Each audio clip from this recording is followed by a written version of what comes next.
स्थितिलय कारण भो साम्ब सदा शिव शम्भो शङ्कर शरणं हे तव चरणयुगम्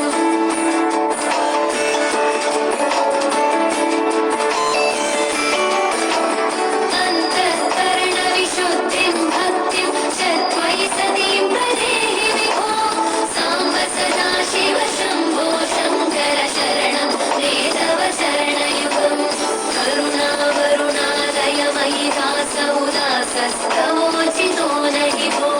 साम्ब सदा शिव शम्भो शङ्कर शरणं हे तव चरणयुगम् शिवाय नमः शिवाय नमः शिवाय नमः नमः शिवाय शिवाय नमः शिवाय नमः शिवाय नमः नमः शिवाय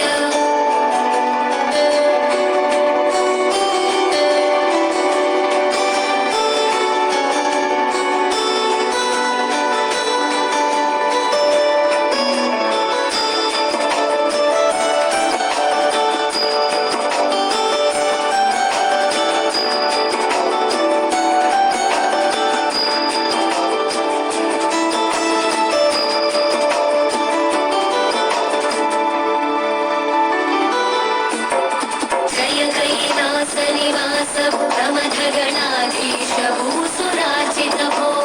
साम्ब सदा शिव शम्भो शङ्कर शरणं हे तव चरणयुगम्